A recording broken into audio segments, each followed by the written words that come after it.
Mi nombre es Marta Torres, soy la doctora Torres. Estoy a cargo de la Oficina de Tasa de Justicia desde que falleciera el doctor Lafuente en el año 2020, pero estoy en la Oficina de Tasa de Justicia desde el año 2004. O sea, tengo una vasta experiencia en esta oficina y cómo fue eh, progresando, ¿no es cierto?, en importancia desde que se iniciara hasta hoy en día que es digamos, que recibimos expedientes de todas las circunscripciones y de todas las jurisdicciones. Así que bueno, a veces tenemos algún una pequeña demora, pero se debe básicamente a estas cuestiones de que recibimos expedientes, ya le vuelvo a decir, de toda la provincia, de todos los fueros y de todas las instancias también, porque también nosotros actuamos en los expedientes de cámaras y en los expedientes del superior tribunal que requieren de la determinación de la tasa. Eh, Así que bueno, por ahora a disposición de todos. Nosotros estamos ahora en una oficina que, a ver, Nicolás, si vos me ayudás, que está por Avenida Santa Catalina, frente al, ¿sí? Frente Frente a al manicomio California de es Santa un Catalina. edificio privado en el cual se alquiló un piso. Por suerte estamos con mucho más personal, la dinámica de trabajo cambió y la oficina está optimizando verdaderamente su Sí. proceder. Por suerte Estamos estamos genial. en el primer piso. Si alguien necesita llamar a la oficina, el teléfono nuevo figura ya en la página del Poder Judicial. Y si quieren ir, en el primer piso, por el portero 101 está indicado en la entrada y nosotros no tenemos problemas en recibir a quien tenga cualquier inquietud, así que a todos los que estén dispuestos o que necesiten alguna consulta pueden llegar.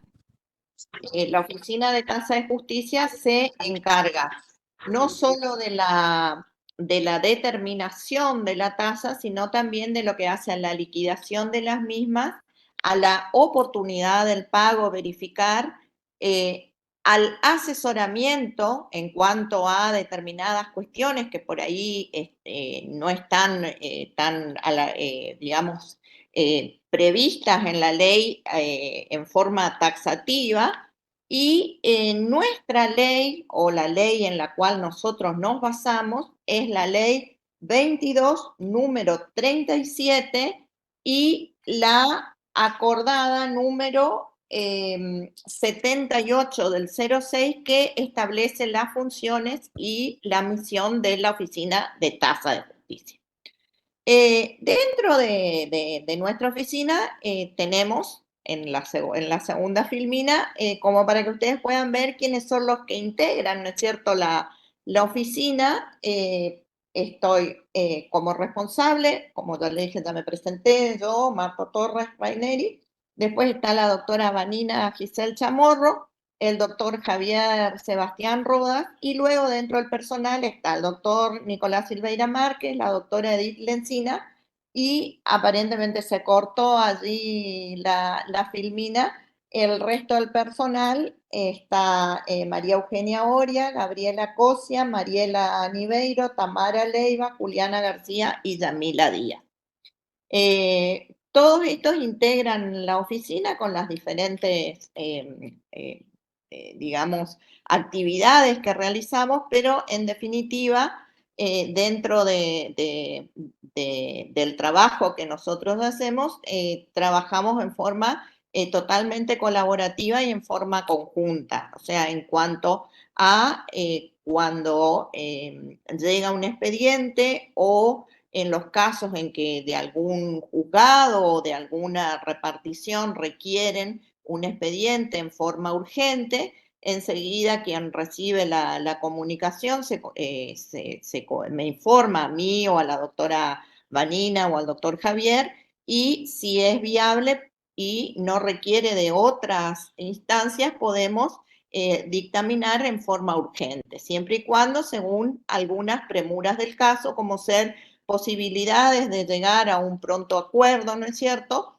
O posibilidades de el cobro de algún dinero que se encuentra a disposición del justiciable, y que sobre todo teniendo siempre en cuenta que la persona que está detrás del expediente es siempre alguien que está necesitando, ¿no es cierto?, que se solucione su problema, sobre todo considerando que en algunos casos se requiere la determinación o el pago previo de la tasa para poder acceder, ¿no es cierto?, a ese dinero que se encuentra depositado en una cuenta judicial o que requiere de esta circunstancia para el cobro de algún acuerdo. Eh, Seguimos con la filmina. ¿Qué es la tasa de justicia? Si bien acá estamos focalizándonos específicamente en el fuero laboral, es importante resaltar que la mayoría de la doctrina la considera como un tributo que surge del Estado en función de la prestación del servicio de justicia. Ahora bien, dentro de las normativas que nosotros, que les manifesté, ¿no es cierto?, la ley 22 número 37 y la acordada 78 /06, como parámetros, ¿no es cierto?, de lo que implica lo que es hoy en día no solo la famosa pirámide jurídica de Kelsen, ¿no es cierto?, sino también lo que se determina como diálogo de fuentes, nosotros por aplicación subsidiaria también tenemos en consideración el Código Fiscal, los códigos de procedimientos laborales, leyes análogas, los principios generales del derecho y lo que hay en cuanto a doctrina y jurisprudencia. Si bien hace unos años no existía mucha doctrina o mucha jurisprudencia, hoy en día ya sí contamos con una vasta doctrina a nivel tanto provincial como a nivel nacional en cuanto a lo que hace a la tasa de justicia, a los parámetros para determinar la misma, a la forma de liquidación, y también bastante jurisprudencia, no solo a nivel provincial, sino también a nivel de otras provincias y a nivel nacional. Eh, Existen muchas circunstancias en las cuales nos plantean o nos preguntan de dónde sacamos esa forma de liquidar, o de dónde surge que haya que pagar de tal o cual manera. Bueno, entonces siempre tratamos de explicar que no, a veces no está necesariamente en la ley de tasa de justicia, pero sí podemos recurrir al Código Fiscal o podemos recurrir a algún código de procedimiento laboral o inclusive a la doctrina o a la jurisprudencia que hay a ese respecto. ¿Cuál es la importancia que tiene esta tasa o este tributo? Bueno, radica en que en el contexto de la prestación del servicio de justicia, con ella se accede y se garantizan muchos insumos, sobre todo los determinados en el artículo 27 de la ley mencionada, ¿no es cierto? Sin perjuicio de ello, también es importante resaltar que en algunos casos, por disposición del Superior Tribunal, también se ha ampliado, ¿no es cierto?, lo que establece este artículo 27, y sobre todo considerando que en el artículo 3º, donde se habla de los organismos de auditoría y de fiscalización, es el Superior Tribunal de Justicia quien tiene todo lo que hace a la aplicación e interpretación de las cuestiones relativas a la tasa y los aranceles judiciales, ¿no es cierto? Entonces, bueno, desde ese contexto, nosotros estamos en permanente comunicación como para resolver o liquidar, ¿no es cierto?, en determinados casos. Continuamos, Valentina. Bueno, ¿cuál es el ámbito de aplicación? Como bien le decía, se aplica en toda la jurisdicción provincial, todos los fueros, instancias y circunscripciones. Por eso nosotros decimos que nuestra oficina es una oficina multifuero o de fuero universal, salvo aquellas cuestiones que están previstas en la misma ley, que son muy pocos, ¿no es cierto?, los casos en los cuales no actúa la oficina de tasa de justicia en cuanto a la aplicación de la tasa o de los anexos que también figuran en la misma ley de tasa, como bien lo digo, en el anexo, ¿no es cierto? Que tiene que ver básicamente con algunas cuestiones de oficios, exhortos, servicios administrativos que presta la justicia, fotocopias, etc. ¿Dónde, a quién se le aplica o cómo se aplica? A todas las actuaciones, cualquiera sea su naturaleza, que sean susceptibles de apreciación pecuniaria. Y se aplica una tasa del 3% sobre el valor del objeto litigioso que constituye la pretensión del obligado al pago, según lo dispuesto en el mismo artículo 7, que hace una serie o establece una serie de parámetros para después de verificar cómo se toman esos casos. Esa determinación. En el caso específico de los juicios laborales, en principio, el actor, el trabajador, ¿no es cierto?, litiga con beneficio. Pero si el mismo resulta condenado en costas, debe hacerse cargo del pago del tributo de la tasa de justicia. Ahora bien, ¿sobre qué se va a tomar ese monto? ¿Sobre qué vamos a determinar ese monto?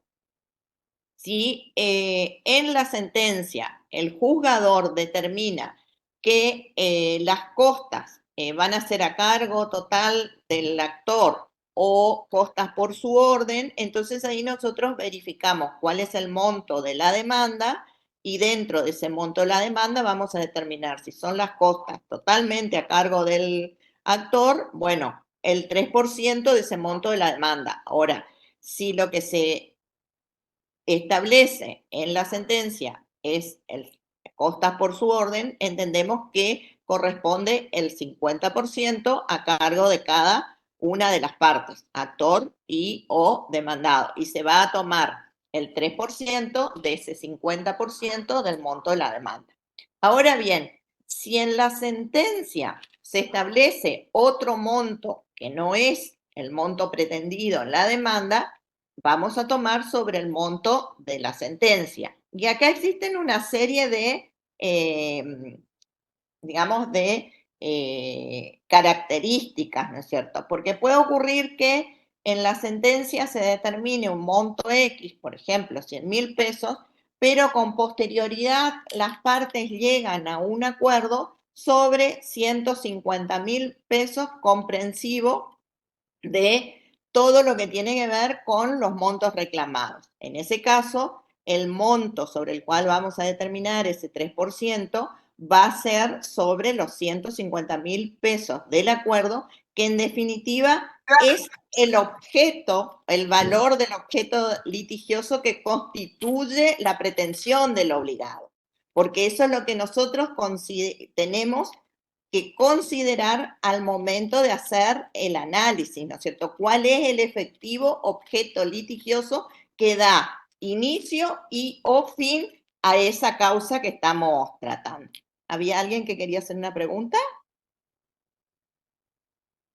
¿No? Bueno. Si el monto por el cual se determina el valor de ese objeto litigioso es un monto exiguo, ¿no es cierto?, que al sacar el 3% nos da una suma inferior a 100 pesos o a 70 pesos, nosotros tenemos la acordada que modificó la segunda parte del artículo 4 y donde se establecía que si el monto es inferior a la suma de 50, se va a tomar 50. Hoy el monto más bajo de tasa de justicia, que coincide con el monto también indeterminado, son 150 pesos en los juicios laborales. Ese es el monto mínimo que nosotros tenemos para cobrar en cualquiera de los expedientes o juicios que nos llegan desde estos juzgados. Continuamos, Valentina. ¿Cómo se paga esa tasa? Bueno, la tasa se paga ya sea por depósito bancario, en los cajeros a través del cajero automático, por estampillas o por cualquier otra forma que determine el superior tribunal. Hoy en día, el método que más se utiliza son las transferencias bancarias o las estampillas para montos relativamente bajos.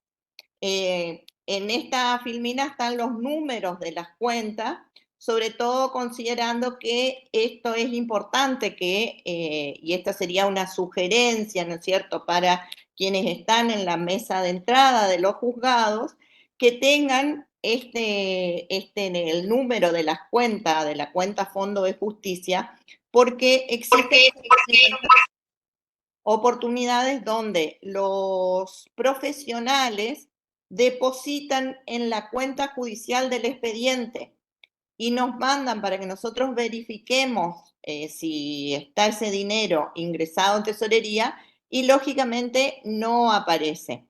En esos casos se produce un contratiempo tanto para el justiciable como para el profesional, porque el expediente debe volver al juzgado informándose que no se ha podido verificar porque la cuenta donde se depositó no es la cuenta Fondo de Justicia, y en esa circunstancia debe después pedirse que se deposite en la cuenta tasa de justicia y ahí nos vuelven a enviar a nosotros con el consiguiente tiempo que esto conlleva para finalizar esa cuestión. Entonces, es importante, y esto es una sugerencia, que ya que tienen acá los datos de la cuenta, lo puedan poner en mesa de entrada para que todos tengan acceso a esos números de las cuentas.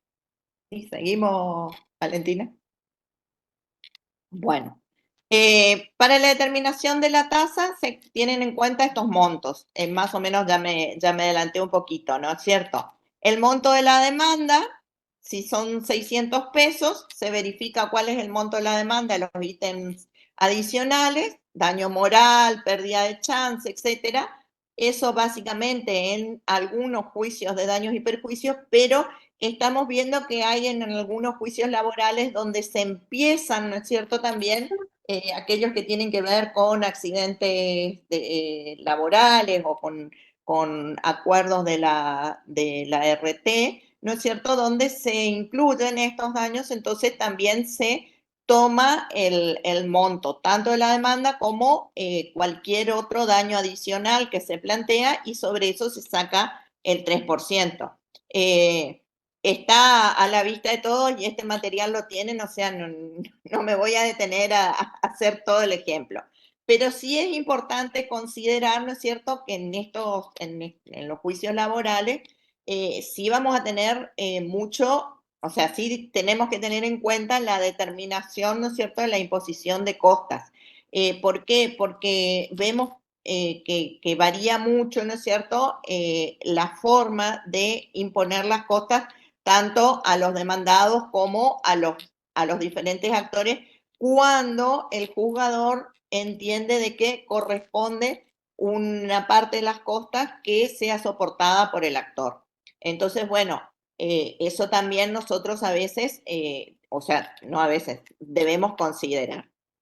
Seguimos, Valentina, porque si no, ya me estoy por adelantar a la filmina. Bueno, ¿cuáles son las exenciones? Como bien dijimos, el empleado o el trabajador litiga con beneficio al inicio del juicio. Ahora bien, cuando se determina que las costas son por el orden causado, tributa al 50%. Pero lo que sí nos interesa es sobre todo que ya sea en la sentencia o el convenio al cual se arribe, se determine si el actor, esas costas son con el beneficio del artículo 20 del CPL, que lo exime directamente en el pago de las costas o no.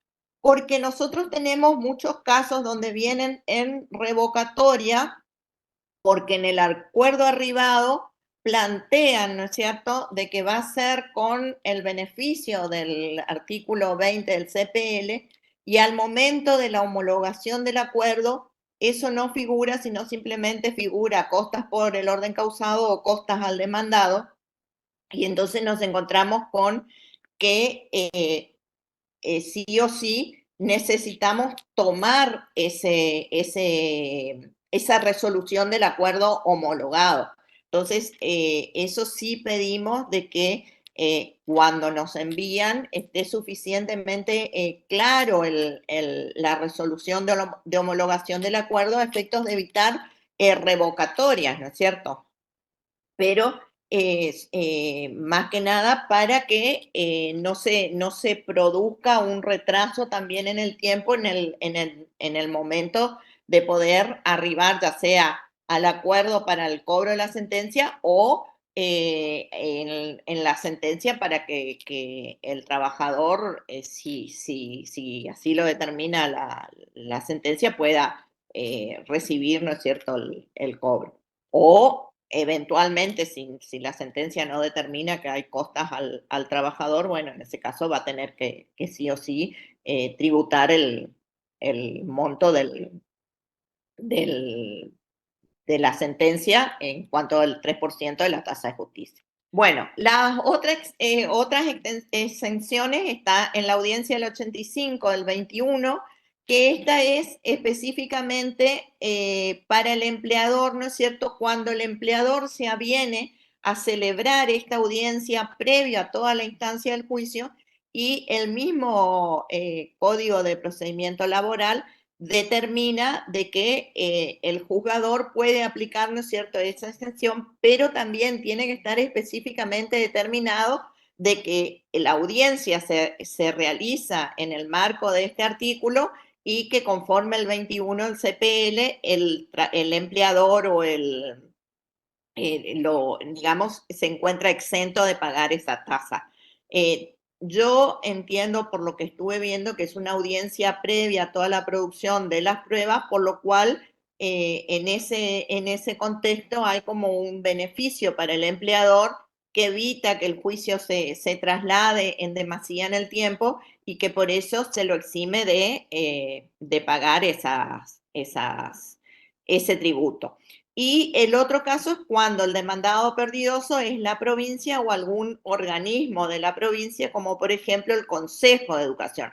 ¿Por qué cito el Consejo de Educación? Porque, bueno, hemos tenido algunos casos de trabajadores que han planteado, ya sea amparos o han planteado juicios laborales que tienen que ver con esta instancia. Y bueno, en esos casos, cuando resulta perdidoso, ¿no es cierto?, alguno de estos organismos que pertenecen a la provincia, por el artículo 24, inciso A, se les exime del pago de la tasa de justicia. Y esto tiene que ver con una situación real en la cual el Poder Judicial, como poder del Estado, integra, ¿no es cierto?, los poderes de la provincia, y si estaría ejecutando o intimando al cobro a un organismo que es propio, ¿no es cierto?, de la provincia, también en ese caso nosotros tenemos que considerar la exención para estos organismos, porque no nos estaríamos cobrando a nosotros mismos. ¿Se entiende cuál es el objetivo de este artículo? Creo que había una pregunta, Sí, ¿vale? Sí. las empresas del Estado, ejemplo, EMSA o Agua de Emisiones, ¿paga tasas si resulta perdidosa en el juicio? En el caso de EMSA, paga sobre el porcentaje del capital privado, que en este momento es exiguo, o sea, salvo casos muy excepcionales que ha pagado un poco más, por lo general no llega a 150, que es el monto indeterminado o monto mínimo por el cual se paga, pero sí paga. Aguas de Emisiones también. También aquellas SAPEN o sociedades del Estado con participación, sociedades anónimas con participación estatal mayoritaria, también pagan por el porcentaje de capital privado, como por ejemplo el fondo de crédito, y creo que hay otra, Marandú, y creo que hay otra más que son específicamente sociedades del Estado con participación estatal mayoritaria. Y después tenemos algunos organismos autárquicos, pero que no tienen ningún tipo de participación privada, entonces esos están totalmente exentos, como sería el caso del IFAI o el IPLIC. No así IPLIC Confort, que no es específicamente un organismo del Estado, sino también integra estos casos de SAPEN. No sé si está Y, contestado quién sí, plantea. y las municipalidades preguntan también. Las municipalidades no al inicio, pero sí cuando son condenados en costas, porque en ese caso las municipalidades no integran el Estado en la forma en que sí lo integran los organismos que pertenecen a la provincia, como digamos, como esto que mencioné. Lo mismo en el caso en que la municipalidad desiste, ¿no es cierto?, de un juicio o celebra un convenio.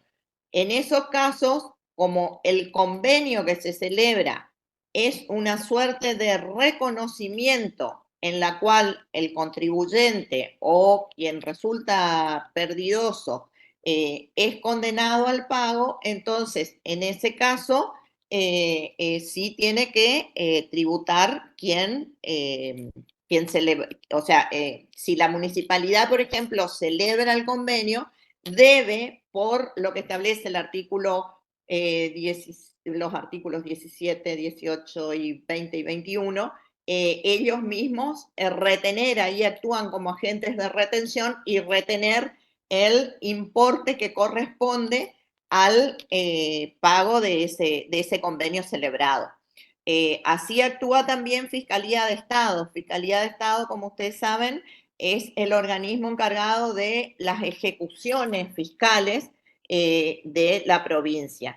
Y también actúa como agente de retención. Entonces, al momento de celebrar un convenio o al momento de la sentencia en la cual imputa al demandado, ya al pago, ya automáticamente establece el monto de la tasa y en caso de que se avengan a pagar en ese mismo momento, retiene el importe correspondiente a la tasa. ¿Sí? Bueno, a efecto de la determinación de la tasa, y esto es algo con lo cual nosotros nos encontramos en más de una oportunidad con algún inconveniente por el cual no podemos determinar.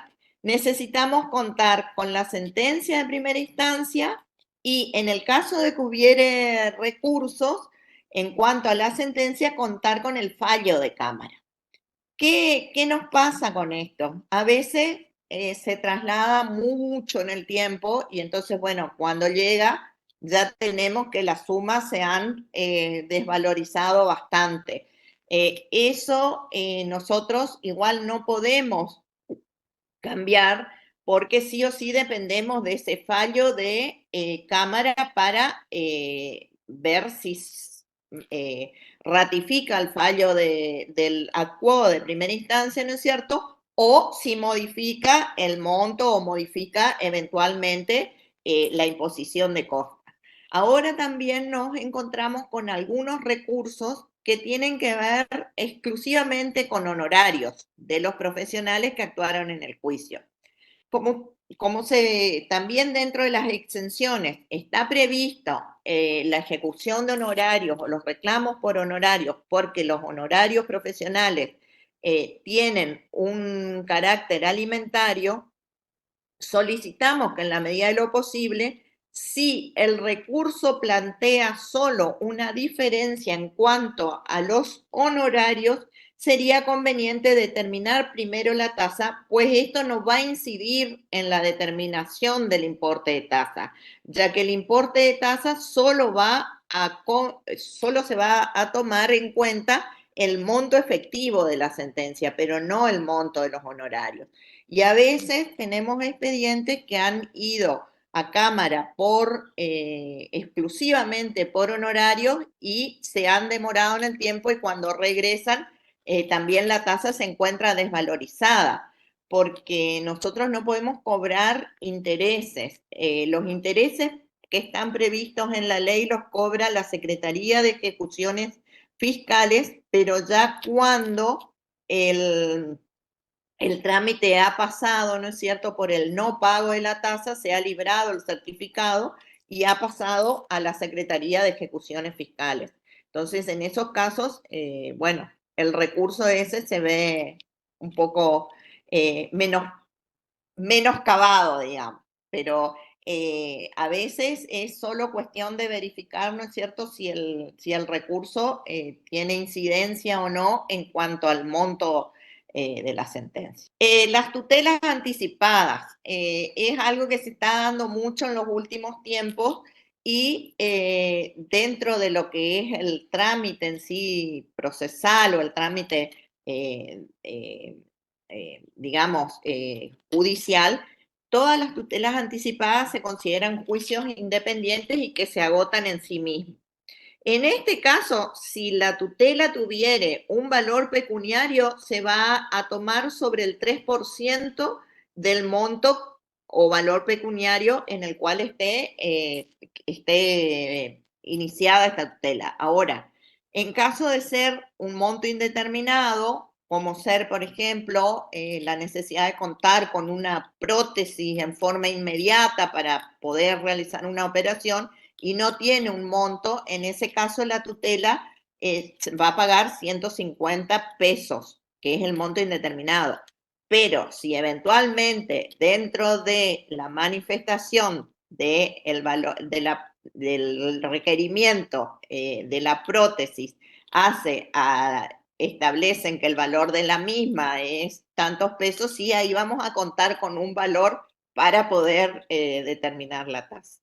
Sí, ya sé que me están mirando un poco mal para decir, ustedes solo quieren cobrar, pero bueno, ese es nuestro trabajo, ¿no? O sea, determinar y la tasa para poder cumplimentar con lo que establece la ley de tasa de justicia.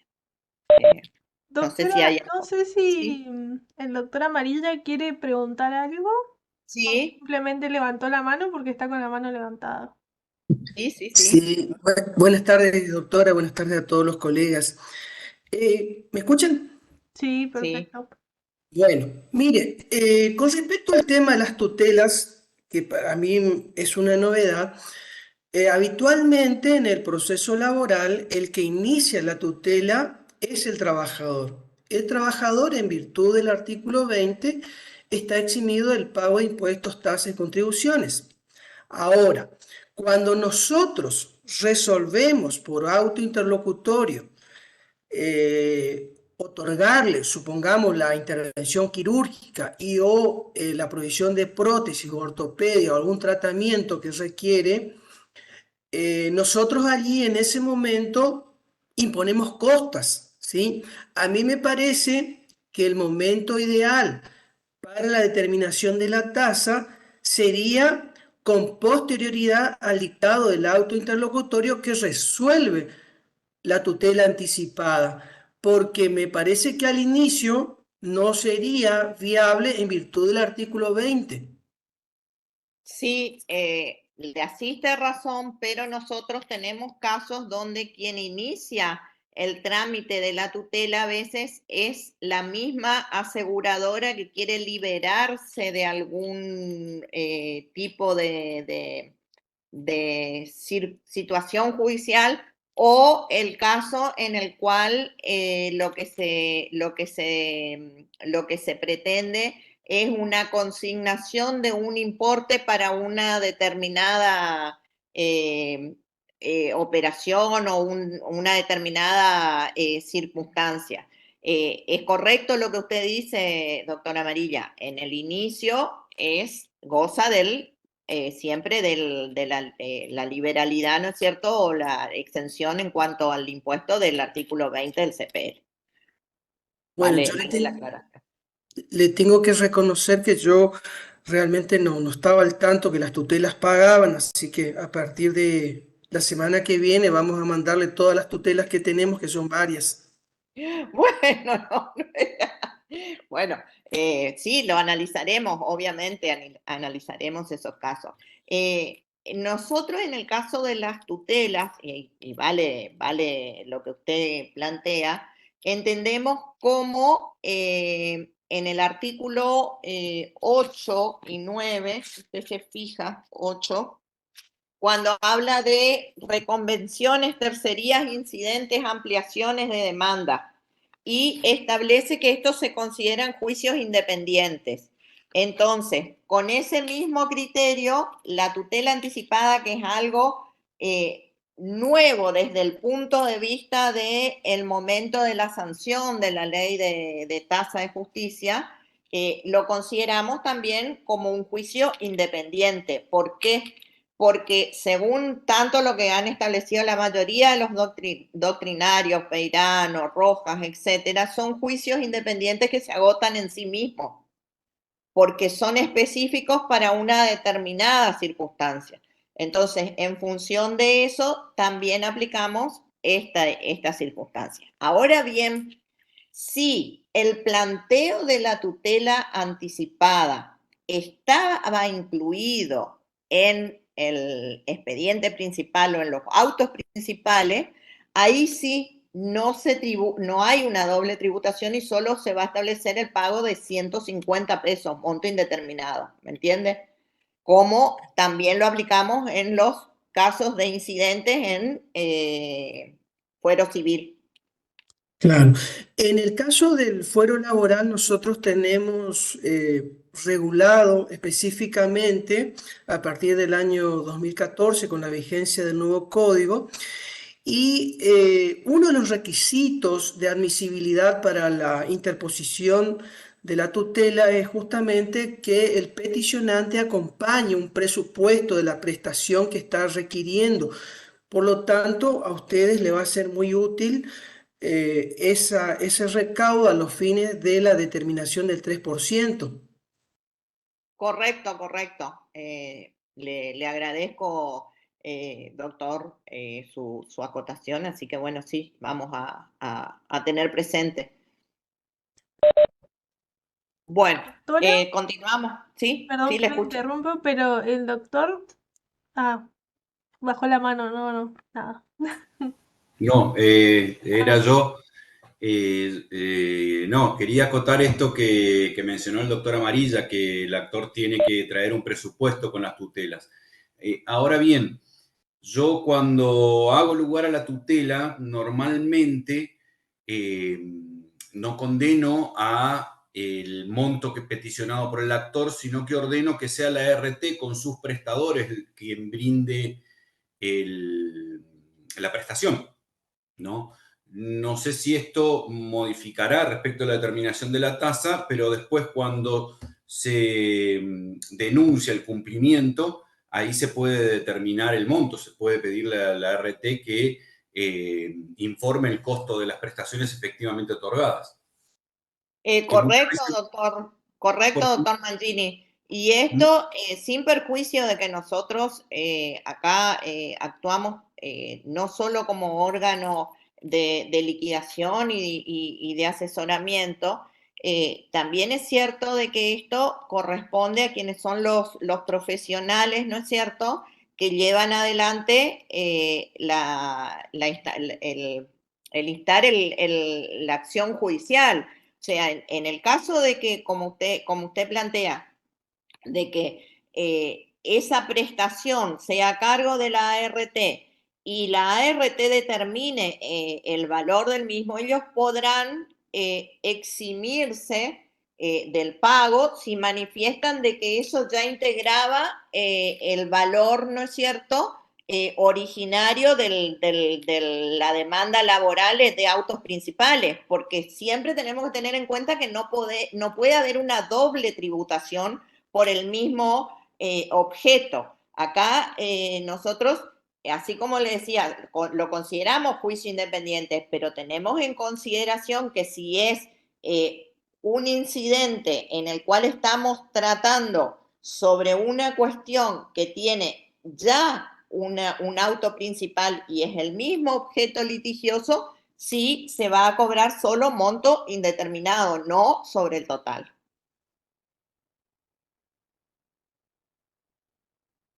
¿Estamos? Sí. Bueno, sí, sí.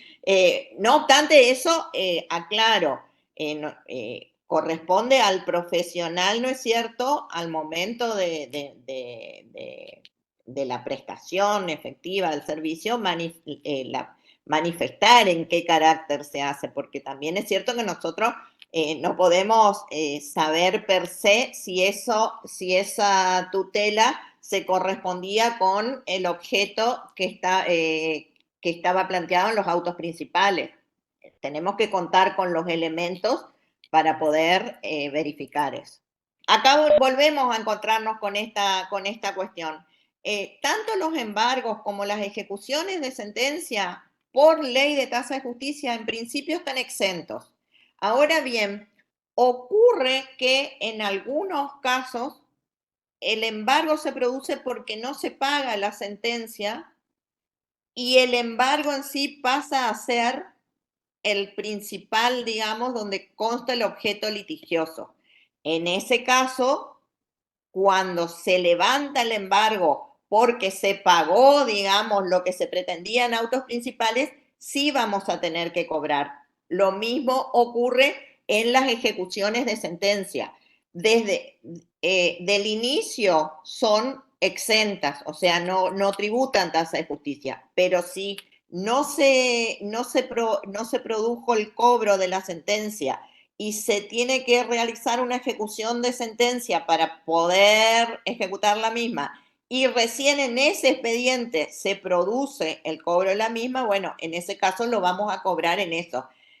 Siempre en esos casos, en los dictámenes va a constar de que no pudiéndose verificar el pago en autos principales, corresponde el pago de tanto, o corresponde el pago de tanto si no se ha verificado, si no se ha oblado en autos principales. ¿Qué quiere decir esto? Que la intimación al profesional para el pago de la tasa tiene que incluir ese parámetro para que el profesional sepa que si ya lo pagó, no tiene que volver a pagarlo, que solo va a pagar si no se pagó en autos principales. ¿Estamos? Seguimos, ya estamos casi.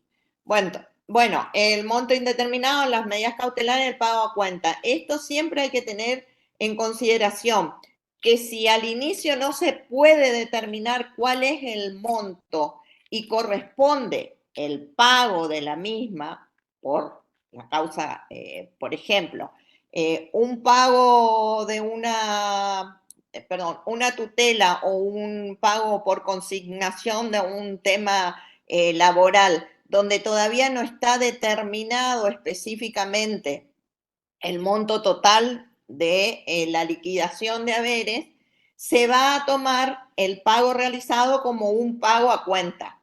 Si posteriormente se determina que el monto es mayor, entonces en esos casos se deberá integrar el monto faltante de la tasa de justicia. Están más o menos determinados acá en esta FIMNIT. Cuando no es susceptible a apreciación pecuniaria, 150, por ejemplo, diligencias preliminares o acciones declarativas simplemente. En todos esos casos el monto es el monto menor que establece la acordada del superior en este momento.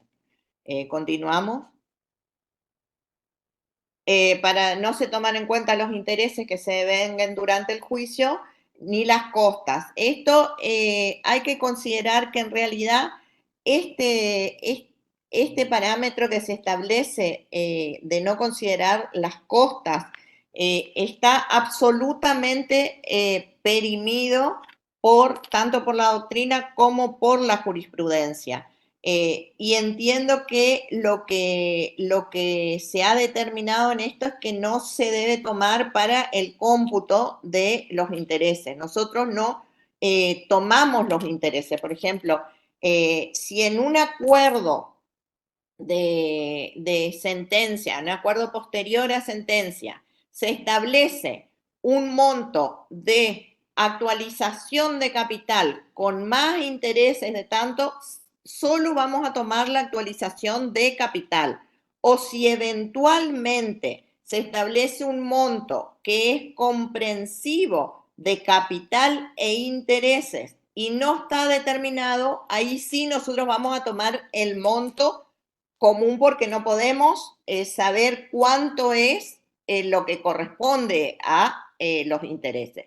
Y si no dice nada, sino simplemente dice monto del acuerdo, y bueno, en ese caso nos vamos a basar en ese monto que pasa a configurar el monto del objeto litigioso, ¿no es cierto? Igualmente, en todos estos casos, si el profesional o la parte no está de acuerdo, pueden plantear la oposición al pago de la tasa a través del artículo 19, que nos van a volver a correr vista a nosotros, no por una cuestión de la revocatoria, sino porque, bueno, como todos humanos podemos equivocarnos, o si eventualmente ratificamos lo dicho, entonces ahí sí continúa el trámite directo del artículo 19 y pasa a la Secretaría de Ejecuciones Fiscales y pasa a Cámara, que son los que van a actuar en ese caso para resolver. Hasta ahora no hemos tenido casos resonantes donde hayamos tenido que revocar el fallo. Sí hemos el dictamen, perdón, no el fallo, el dictamen. Sí hemos tenido dictámenes en lo cual reconozco que a veces por el cúmulo de tareas o por no haber verificado, ¿no es cierto?, específicamente que estaba pagado o en cuanto a estos cálculos que a veces hablan de capital o de intereses, pero cuando se nos plantea automáticamente y la asiste razón, automáticamente revocamos ese fallo o ese dictamen o lo rectificamos si es que le asiste razón al profesional. Pero bueno, está esa instancia en el caso de que no lo consideren así. Regla general, se paga al inicio del juicio. En el caso de los trabajadores, obviamente, vienen litigan con el beneficio del 20, ¿no es cierto? Si se trata de una homologación o un pago por consignación solicitado por la patronal sobre el monto del mismo, y ahí sí se tributa al inicio del juicio. Que puede haber, está viendo, doctor Mangini, usted que está al tanto más que nosotros, hay varios casos vemos de empresas que previo a liquidación llegan a un acuerdo con sus dependientes y homologan directamente lo que le correspondería como indemnización laboral, ¿no es cierto? En esos casos la patronal ahí sí paga al inicio el mismo el 3% que corresponde. No son la mayoría, pero sí. Perdón, ¿en qué momento es que llegan al acuerdo? Cuando inician directamente con un acuerdo Vienen conjuntamente. Sí, vienen conjuntamente. Claro. Debió liquidarse algunas empresas que están por entrar en cesación o algo así que sí, hemos visto. Donde el objeto de la causa es la homologación del acuerdo. Sí. No un acuerdo que han llegado en un juicio. No, es claro, la homologación del acuerdo para evitar posteriormente. Entonces, ahí se inicia como homologación y ahí sí la patronal tiene que pagar al inicio del juicio. Ahí tenemos que remitirlo después de homologar. Exacto. Bueno, la falta de pago de la tasa genera un interés igual al de los documentos comerciales según Banco Nación, pero se cobran al momento de la ejecución de tasa. Por eso le decía, la ley nos permite intereses resarcitorios, pero no nos permite cobrar intereses. ¿Qué pasa? Cuando no se cobra la tasa, se debe la multa, porque pasaron los 5 días y hay que cobrar la multa, y ahí se libra el certificado de deuda, automáticamente pasa a la Secretaría de Ejecuciones Fiscales. En esos casos, la Secretaría de Ejecuciones Fiscales sí puede generar intereses resarcitorios. Esto es importante tener en cuenta, ¿por qué? Porque en algún momento la tasa se va a pagar. O sea, nosotros no nos quedamos sin cobrar. Entonces, sin perjuicio de que está todo determinado en la ley, se puede continuar el trámite porque por vía Secretaría de Ejecuciones Fiscales se termina pagando. Sí, doctora Marita, usted levantó la mano. Sí, le quería plantear un caso que nos sucedió esta semana y que me parece que tiene su novedad. Es el caso de un demandado, condenado, a quien se le intima el pago de la tasa de justicia, y al día quinto va su abogado al juzgado y plantea que su cliente no tiene dinero, que quiere una prórroga puntualmente, quiere una prórroga, ¿sí? Nosotros informalmente le dijimos que le íbamos a correr una vista a ustedes, ¿sí?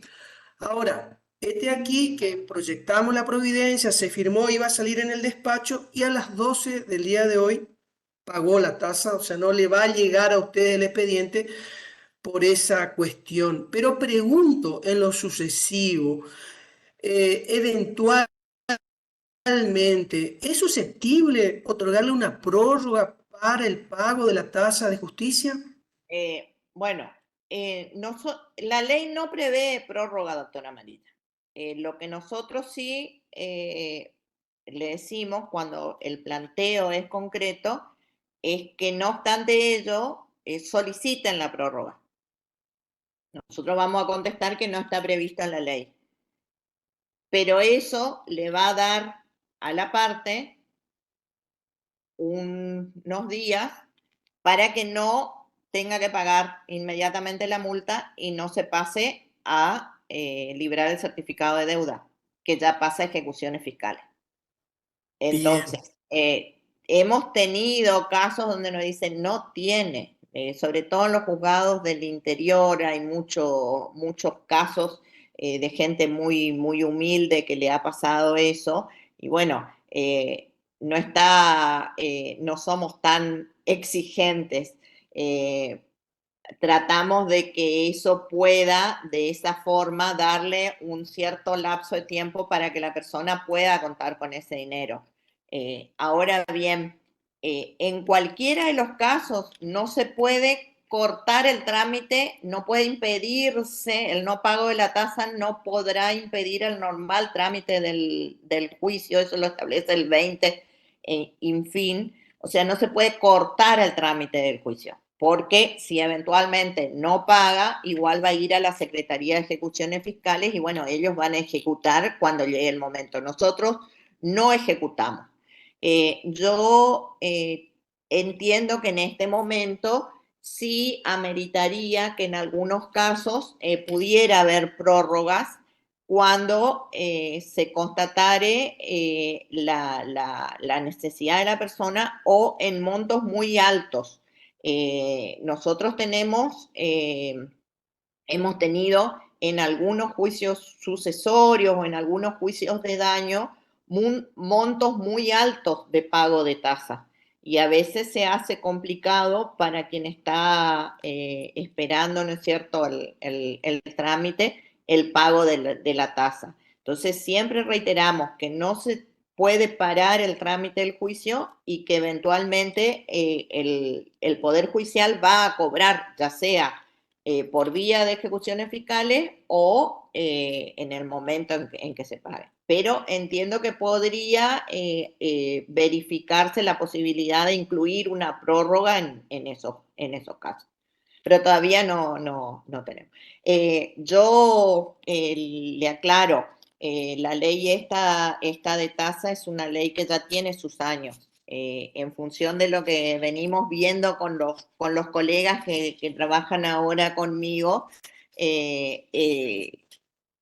estamos quedando un poquito atrasados en todo sentido, respecto al monto indeterminado, respecto a este tema de los intereses, respecto cosas que en otras jurisdicciones, otras provincias o inclusive la misma ley de la nación ya se ha actualizado.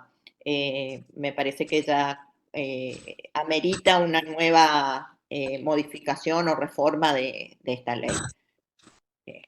Pero todavía no tenemos prórroga. ¿Sí? ¿Sí, doctor?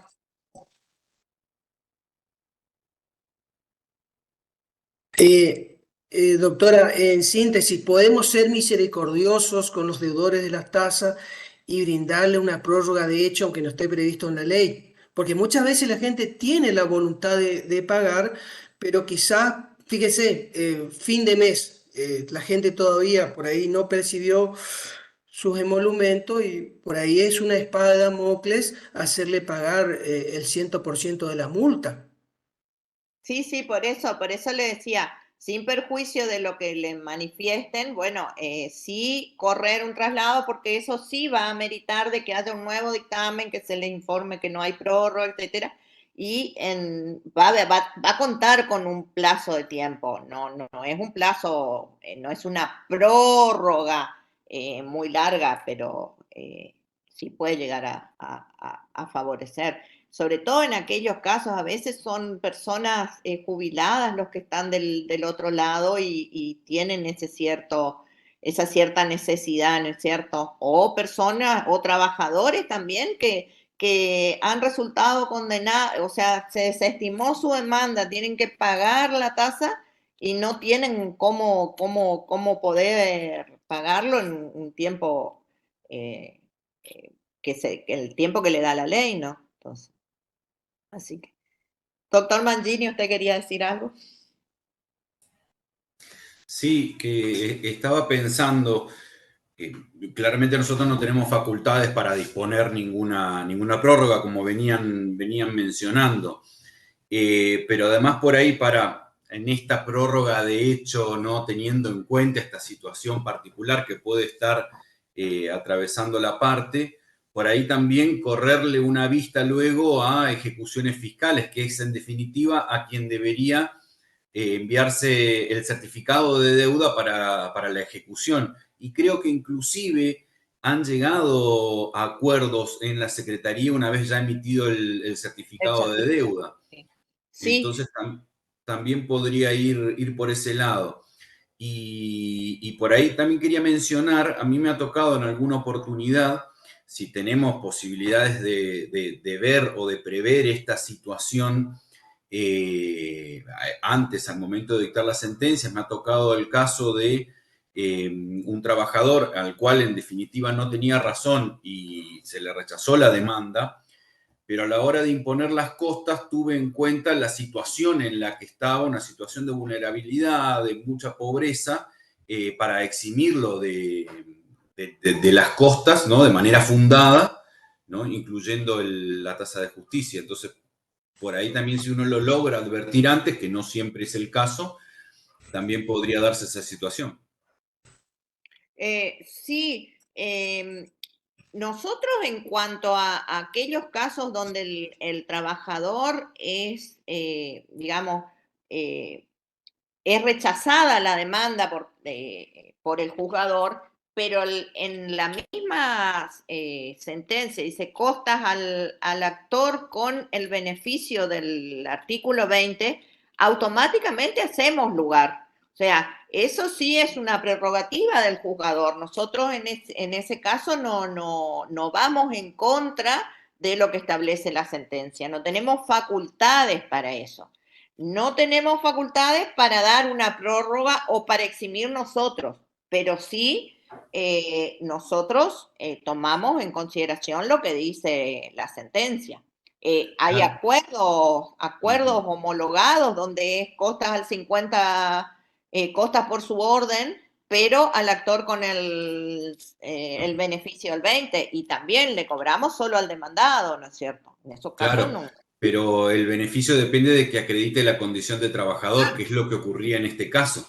En Claro, definitiva, no logró acreditar que era la relación de era trabajo. empleo que se denunciaba, entonces no podía acceder al beneficio.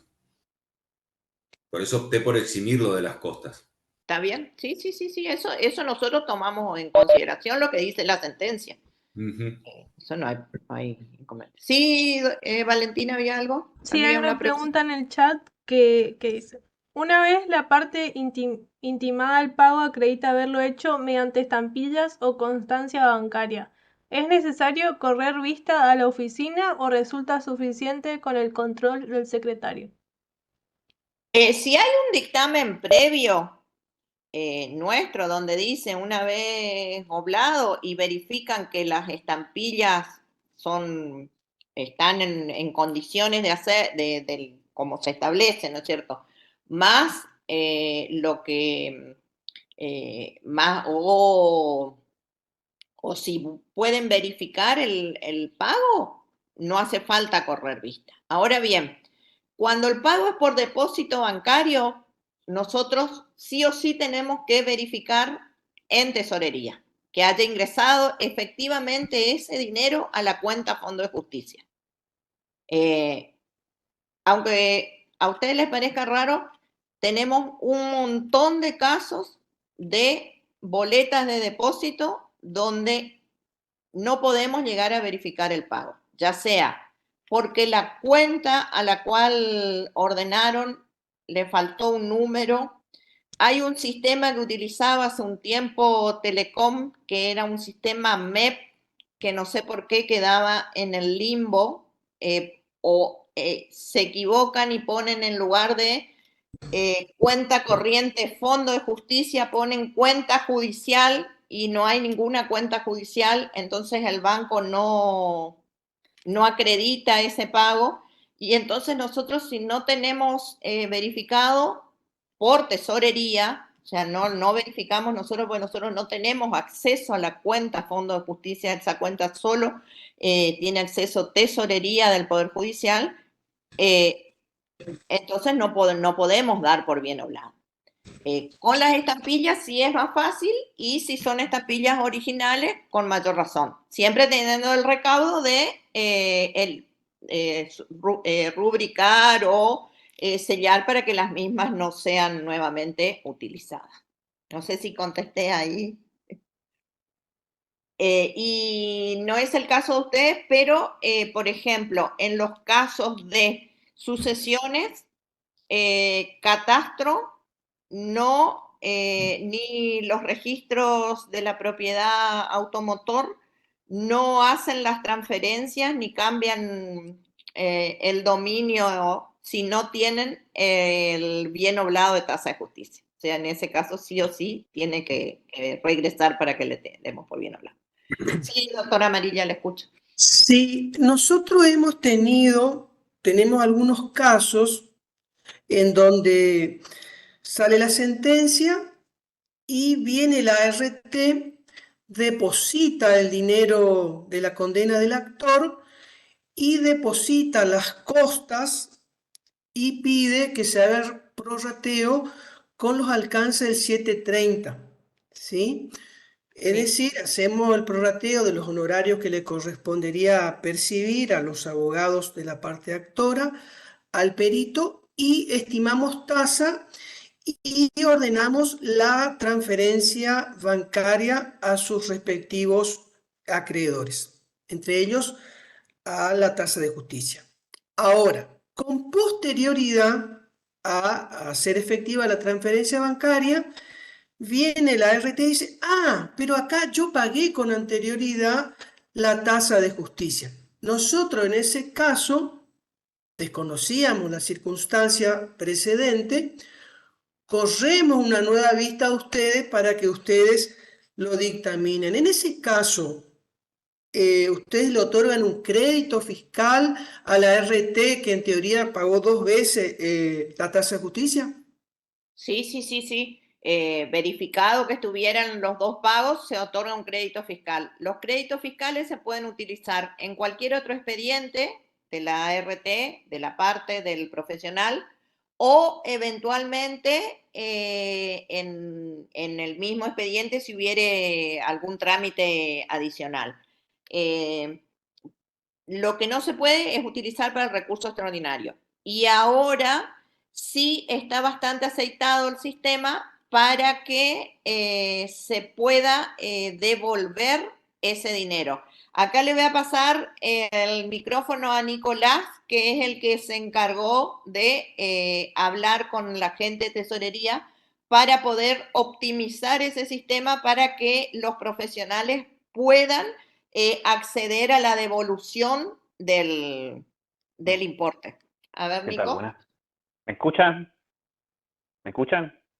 Sí, sí, ¿Qué sí. tal, gente? Miren, la idea es que este sistema se aceitó porque se fueron dando, como dice la doctora, diferentes situaciones que habían sobrepagos o a veces pagos incorrectos. Como dice la doctora, lo que es los créditos fiscales en realidad sería como una compensación de partida, por eso es un análisis interno de la oficina que nosotros tenemos que concederle.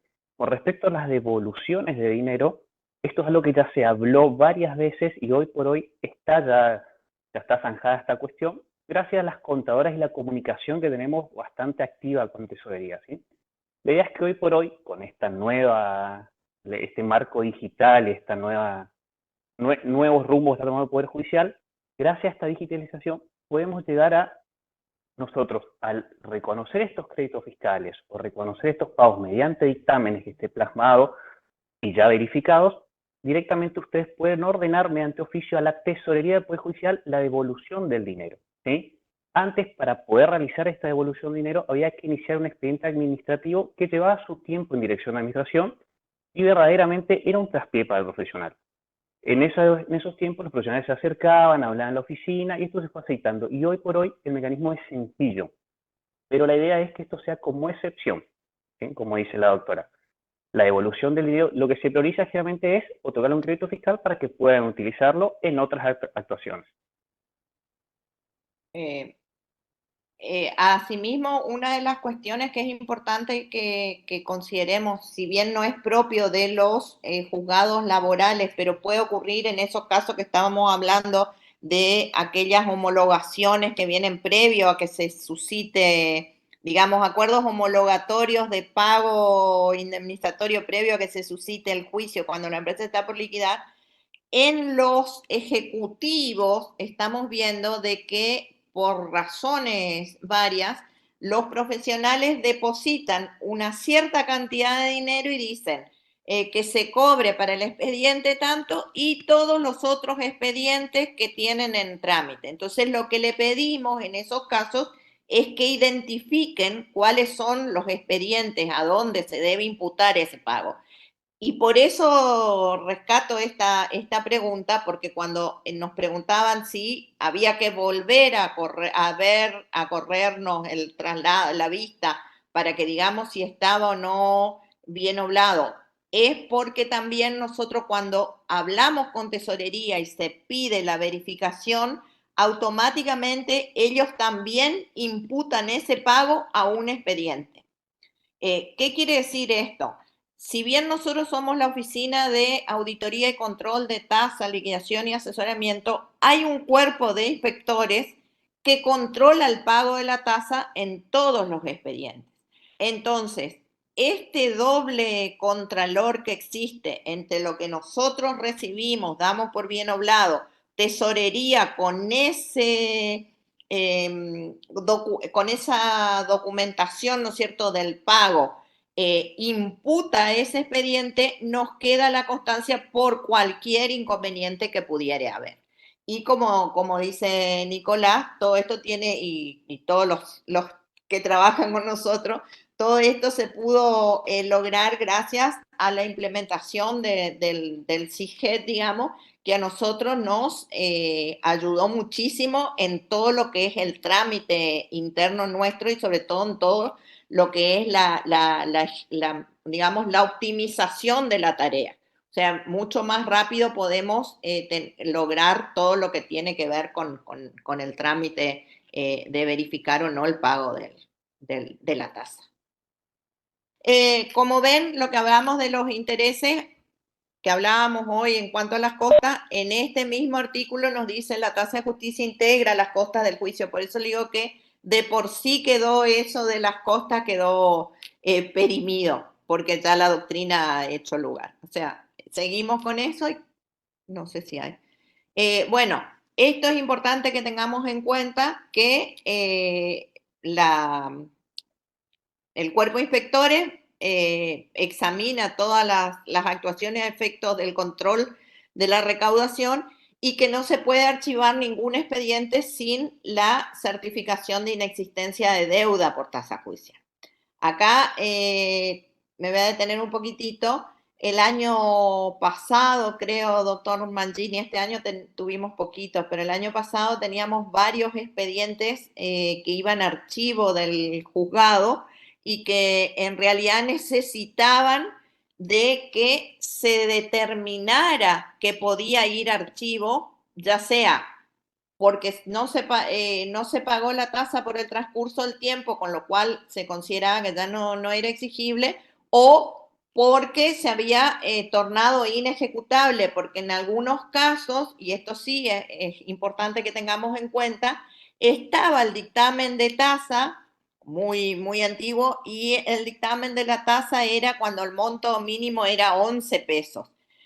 Nosotros también en comunicación con la Secretaría de Ejecuciones Fiscales, ellos nos informan de que ellos para ejecutar los expedientes consideran un monto que tiene que ver con el salario mínimo vital, algo por el estilo, que en estos momentos llega, creo que a, no sé, 1.500 pesos, doctor, ¿cuánto? El salario mínimo vital y móvil está en 112.000 pesos. No sé cuánto es el mínimo No. ejecutable de tasa, no me acuerdo. No, es menos. El mínimo ejecutable de 118. tasa creo que es algo de 1.500 pesos, una Sí, creo cosa que así. sí. Bueno, entonces imagínense que un expediente con una tasa de 11 pesos y que encima era de 9 años atrás o 10 años atrás, no tenía sentido que se mandara a la Secretaría de Ejecuciones Fiscales. Entonces, en esos casos nos mandan previo al archivo, nosotros decimos de que sí, que corresponde el archivo por el trámite o porque en virtud de la acordada esa, el trámite se ha tornado inejecutable. Entonces, ese sería el tratamiento. Sí, doctora Amarilla, ¿usted quería decir algo? Sí, me interesa de sobremanera este tema del archivo porque nosotros estamos por comenzar a trabajar con el archivo del juzgado. No se hizo el archivo desde la fundación del juzgado. Tenemos expedientes de la década del 90, no sé con qué nos vamos a encontrar. Y la pregunta concreta es, ¿cuál es el tiempo 10 que años. nosotros, 10 años, pero igualmente nosotros necesitaríamos dictamen de ustedes para determinar que en ese caso no es exigible la tasa? Exactamente. Mm, La forma en la cual nosotros nos organizamos en su momento con el doctor Mangini fue una vez a la semana nos mandaban, y lo estamos haciendo ahora también con algunos juzgados civiles, nos mandan 20 expedientes físicos, obviamente, sí. entonces ahí dictaminamos, retiran esos 20 y vuelven a traer 20. Y así Claro, vamos sacando para que puedan tener todo lo que es claro. lícito. Hay una problemática adicional en este caso, doctora, porque mi juzgado de Oberá eh, se nos dificulta físicamente trasladarlos y son expedientes que no están en SIGET y tienen un poco de ácaro y me parece que ustedes van a tener que ponerse casco y otros implementos de seguridad porque son expedientes que tienen un archivo prolongado en el tiempo y lo menos que tienen es polvo. Claro, yo no, a ver, no es que uno quiera impedir, ¿no es cierto?, que eso se archive, sino que lo que entiendo es que el archivo después no les va a recibir si no cuentan Claro, con ese dictamen. claro. Entonces, usted al no tenerlo escaneado se dificulta. Sí. Lo que podríamos hacer es, como usted dice, es o verá, se complica mandar toda la semana, podemos decir, bueno, 60 en el mes. nos manda con el correo judicial.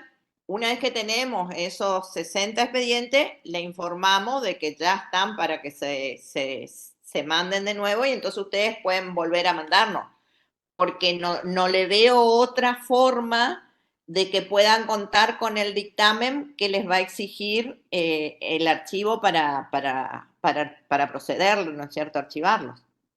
Perfecto, bien, doctora, Algo que gracias. nos comuniquemos con la gente del archivo a ver si ellos hacen una excepción, pero eso hasta ahora no hemos tenido ningún caso. Mire que le buscamos la vuelta en más de una oportunidad para solucionar eso y no pudimos. Perfecto, bien, doctora, gracias. Bueno. ¿Seguimos, Valentina? Si es que queda todavía algo. Bueno, estos eran los artículos que les mencionaba. En estos casos, con los juzgados laborales no hemos tenido mayores inconvenientes, pero bueno, con algunos juzgados civiles, por ahí o de ejecuciones sí, y por eso nosotros tenemos siempre presente tanto el 17 como el 18 como el 20 y el 21, que son los que hablan de la responsabilidad en el correcto cumplimiento del pago.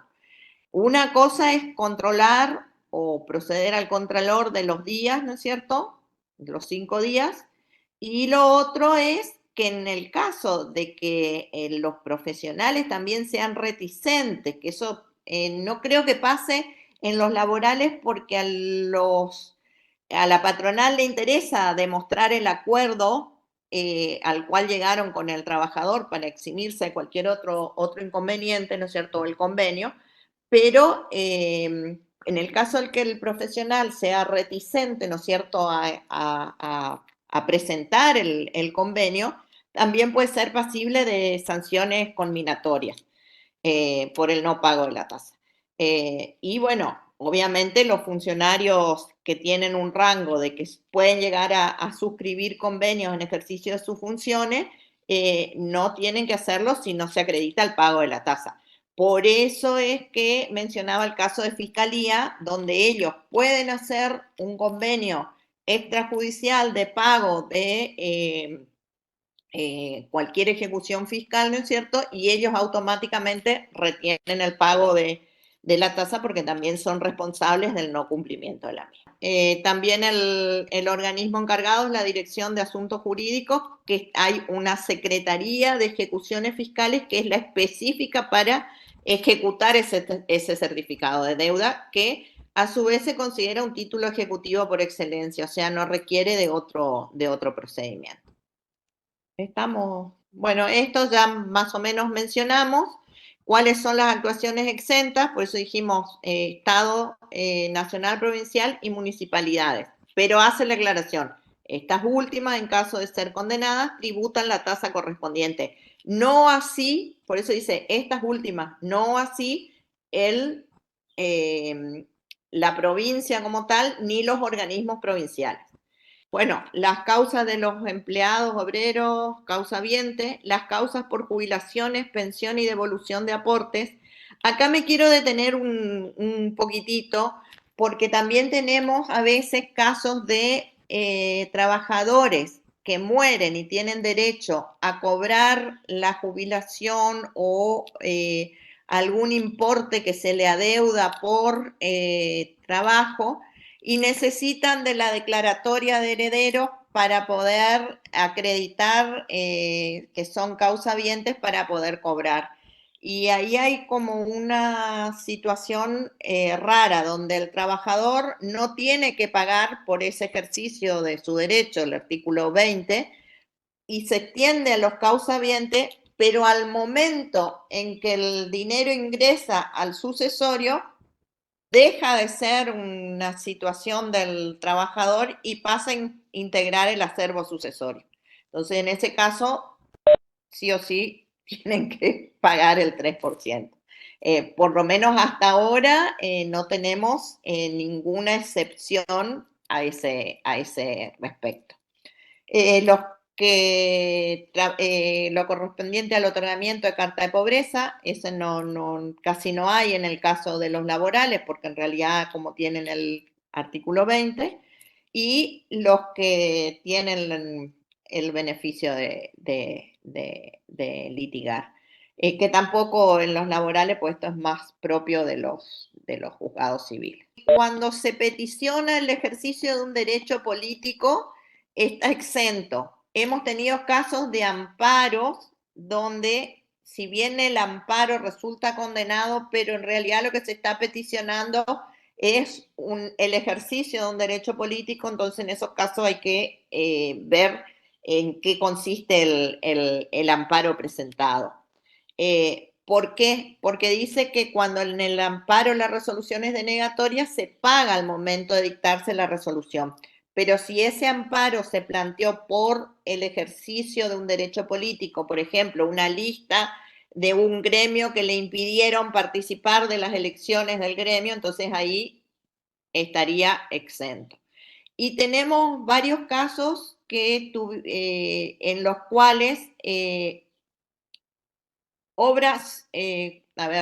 asociaciones gremiales que plantean la exención de la tasa de justicia, pero debe hacerlo, o por lo menos la jurisprudencia ya está contesta en ese sentido, de que deben hacerlo en ejercicio de la defensa de los derechos de sus agremiados, no por cuestiones que sean propias de cobro de pesos o algo que tiene que ver con la asociación sindical.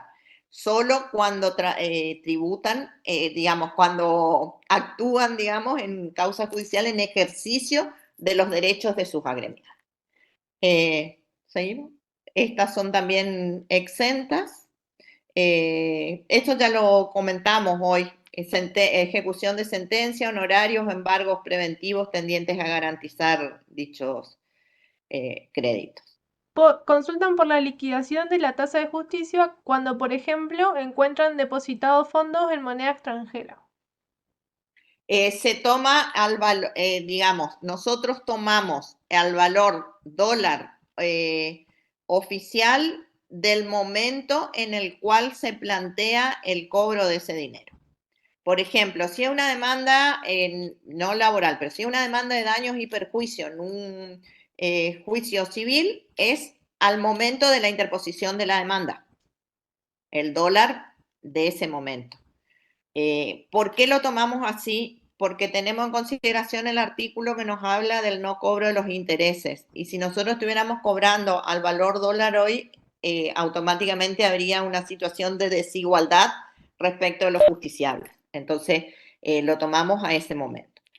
Lo mismo, bueno, si es en una causa laboral, va a ser al momento de determinar la circunstancia del pago. No sé si algo más. Sí, yo quería hacer una pregunta, se van a cansar de escucharme. Resulta ser que en la actualidad los profesionales, cuando tienen un accidente de trabajo, una enfermedad profesional respecto a su cliente, tienen que pasar previamente por la comisión médica, ¿sí? Que la ley de fondo al cual se dio la provincia establece como instancia previa obligatoria y de carácter excluyente.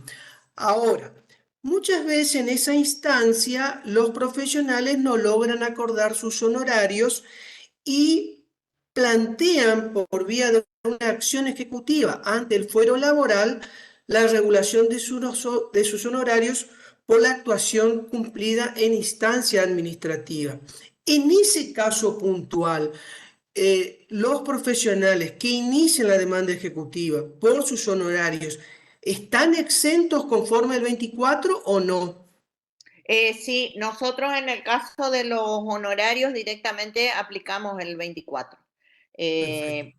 porque se consideran que tienen carácter alimentario, sea cobrado dentro del juicio o cobrado a través de una ejecución. Pero sí, no, los honorarios están exentos, no hemos cobrado nunca honorarios. Hemos tenido algunos casos donde son cobro de honorarios por actuaciones dentro de un juicio de profesionales que no necesariamente son abogados. y lo mismo hacemos lugar al artículo ese. O sea, consideramos que todo, la ley no discrimina entre honorarios profesionales abogados o profesionales médicos. Perfecto. Bien, gracias, doctora. Muy bien. Sí, Bueno, una cosa sí. más, ligada con lo que comentaba Silvio. En estos expedientes que inician como un sumarísimo, ¿no? Para determinación de los honorarios extrajudiciales, entonces nosotros están eximidos y no tenemos que mandarlos a tasa directamente, lo podemos archivar cuando están cumplidos. Sí, en virtud de ese artículo. Eso lo pueden en la misma resolución final poner. En la resolución. Bien. Para que quede cerrado, doctor Mangini. Claro, ¿En qué sí, sentido? Porque perfecto. si no, cuando le verifiquen van a decir, pero acá cómo no se hizo. En cambio, si ya está en ese caso, no va a haber. Lo ponemos directamente en la sentencia. Está perfecto. Bien. Doctora, hay una última acotación. Nosotros somos competentes para intervenir en aquellas causas en donde los sindicatos reclaman el pago de aportes, contribuciones. Eso dice el artículo 2 de la ley procesal. De acuerdo al artículo 36 de la Constitución, los sindicatos tienen beneficio de gratuidad. Ahora, en este caso están reclamando sumas de dinero. En ese caso puntual, ¿mandamos el expediente a la Oficina de Auditoría y Control de Tasas o lo tenemos por exento? Yo entiendo que en ese caso la exención no se aplica porque ellos, o sea, la exención que plantea la ley es respecto de aquellos casos donde están en defensa de los derechos de sus agremiados. Y acá es un caso de cobro de pesos. Entonces, Bien. en ese caso particular entiendo que no es aplicable. Le vuelvo a repetir, hemos buscado en varios casos de jurisprudencia donde se nos planteaba algo parecido y no le han hecho lugar a la exención. Voy a ver, no sé si tengo acá, no, pero le voy a mandar los fallos, porque justo el otro día en un expediente citamos esos fallos donde la Corte Suprema no era la Corte Suprema, era la Cámara Laboral, hizo la salvedad de que no estaban defendiendo los derechos de los agremiados conforme el artículo, la ley 38, algo. Bueno, disculpen, pero justo eso dejé en la oficina, pero le voy a mandar, doctor Amarilla, Bien, los bien. datos. Porque Pero el super... no les cobraban, en ese caso se les cobraba el 3%. Porque el Claro, Superior Tribunal, en el Superior Tribunal en esta cuestión tiene votos divididos, no tiene una postura unánime. Hay ministros que opinan a favor y otros que opinan en contra. Pero es bueno saberlo para saber cómo nosotros tenemos que proceder. Sí, habla, Sebastián. No, sí, porque yo hubiera interpretado distinto por la inclusión del 20, que habla en los supuestos del 2 y el cobro de los aportes están dentro de los supuestos del 2. Entonces hubiera entendido que está comprendido en el 20, pero si es así, nosotros tendríamos que enviar para la determinación. Sí, a ver, doctores, yo les voy a mandar lo que nosotros citamos en esos dictámenes. Por favor, sí. Eso no quiere decir que los profesionales de los sindicatos no puedan plantear la revocatoria, ¿no es cierto?, del 19, y bueno, quizás ahí tengamos algo un poco más de certeza respecto de lo que plantee la Cámara y o con posterioridad el superior, ¿no es cierto? Claro, pero tendrán que plantearlo. Claro. Sí, sí tengo eso lamentablemente no lo traje a mi casa, lo tengo en la oficina, pero le voy a mandar directamente. De mi parte, muchas gracias a todos por participar y muchas gracias al centro de capacitación que tuvieron la predisposición para llamarnos para hacer este ciclo de charlas.